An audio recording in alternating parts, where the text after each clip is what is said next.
Voters in Pune demand repolling, complaining about missing names in voter list.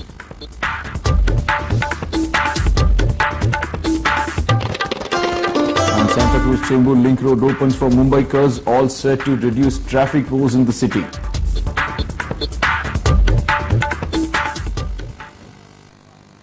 Thank you, Mark, and good evening and welcome to Metro Scan from Mumbai. And now let's see the news in detail. Yesterday, many names were missing from the voters list in Kothurud constituency of Pune region. Rashtriya Samaj Party's candidate Mahadev Shankar from Baramati constituency found that his party symbol was missing from the electronic voting machine, and he blamed the ruling party for this mishap. People who didn't get the chance to vote and complained to the district election officer that they should be allowed to vote. Voters in the Pune Lok Sabha constituency yesterday were not permitted to vote as their names were missing from the voter list. In a reply to this complaint from the citizen, collector Saurabh Rao said that it was the individual's duty to check for their names before the 15th March. Similarly, director and producer Amol Palekar and renowned Marathi music composer Salil Kulkarni weren't allowed to vote as their names were also missing from this list.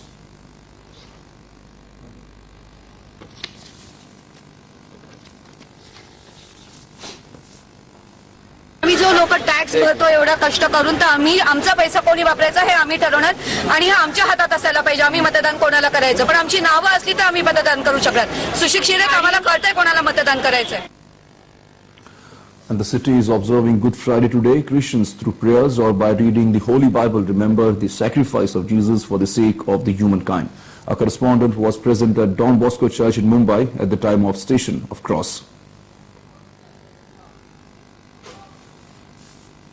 Today is Good Friday, the day when Jesus Christ, the Savior, gave up his life for the people and for the world. Churches across the city pray Stations of the Cross, which is remembering each act how Jesus was crucified. We have with us Father Ian, who would be explaining us how the day should be observed. Father, what is the message for human beings? The message for humankind today is that the suffering of Christ is not suffering that took place 2000 years ago. The suffering of Christ takes place even today.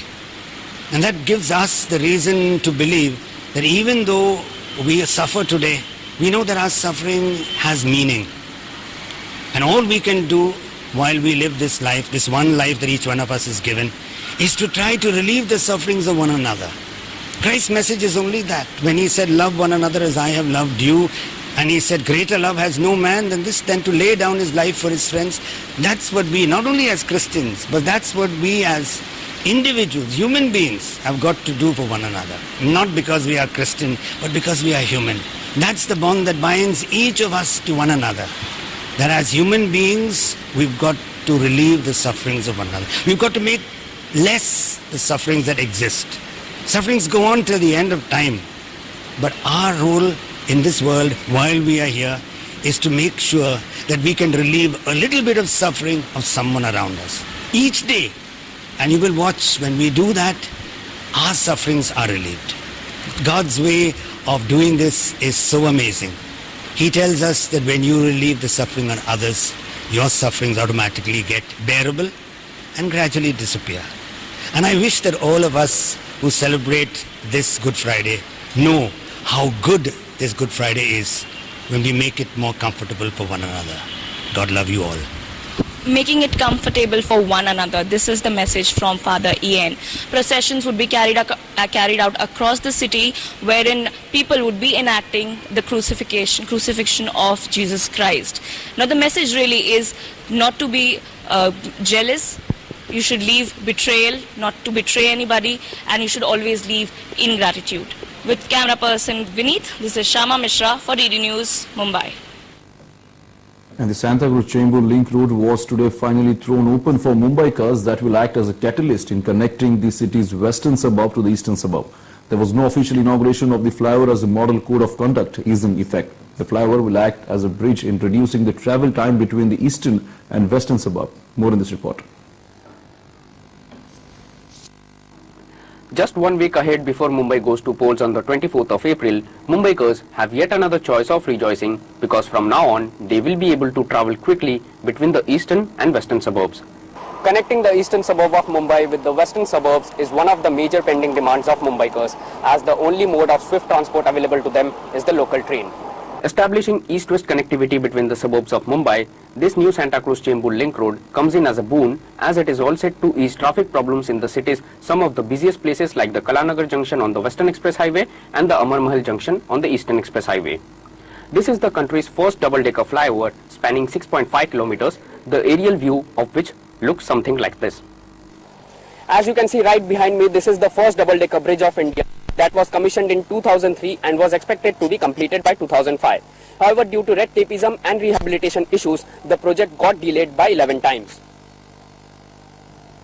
The upper deck of the flyover will connect Santa Cruz on the Western Express Highway and Chembur on the Eastern Express Highway. Similarly, the lower deck will provide connectivity between Lokmanya Tilak Terminus and Kulla Dairy in Nehru Nagar on the Eastern Express Highway to Kalina on the Western Express Highway. The initial cost of the project was 115 crore rupees in 2003, which now stood at a whopping 435 crore rupees. This has been quite an embarrassment for the city, as the World Bank, which supported the project, termed it as the world's most delayed road project. With the Santa Cruz-Chembur link road, the travelling time between the eastern and western suburbs of Mumbai will hardly take 15 to 20 minutes, which was earlier 60 to 90 minutes. With camera person Sagar, this is Sumit Roy for DD News. The new premises of the Cooperative Court and a Cooperative Appellate Court was inaugurated by Chief Justice of Bombay High Court Mohit Shah at the Old Custom House in Mumbai recently. Expressing great happiness that both courts were operative under the same roof, the Chief Justice mentioned that this was a result of joint efforts. Shah also pointed out that a number of new commercials and residential constructions meant for lawyers and judges were in the pipeline. He acknowledged that the help given by the government of Maharashtra and the public work departments, which he had said enable to expedite the provision of the new courts. Shah also gave credit to the President of the Maharashtra State Cooperative Appellate Court, Shashikant Savle, for pursuing the development till its inception. Members of the Bar Association along with prominent dignitaries in the legal field were also present at the event.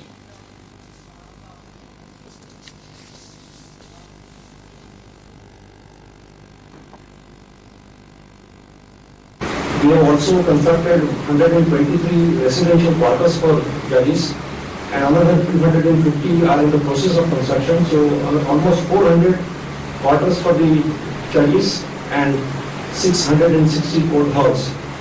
We have also sent proposal to the government for another 160 court halls and 225 quarters.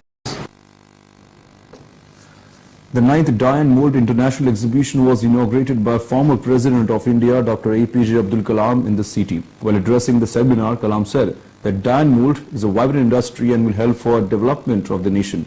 For the year 2020, Kalam also gave the vision that the industry should aspire to grow from the present 17,000 crore to 35,000 crore. P.N. Sundranath, Executive Director of TAGMA, said that the presence of the Abdul Kalam has boosted up the India's tooling industry and will lead to emergence of young entrepreneurs and develop latest technology integrate with the world.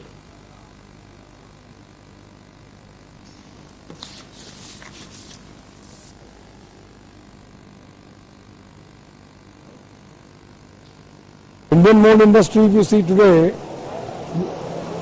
there's a deficient in capacity. The commercial tool rooms in our country is catering only 45% of the demands of the industry. Without dye mold, you cannot manufacture anything. That is 100% sure. Trained people are less available. Demand is more, and trained people they don't work for a long time. They leave and go. That is one of the sections. And second is, return on investment is very poor. See, this is an industry which will never die. And that's all we had in this edition of the Metro Scan. We'll be back on Monday evening with some more latest update. Till then, goodbye. It's back to you, Mark.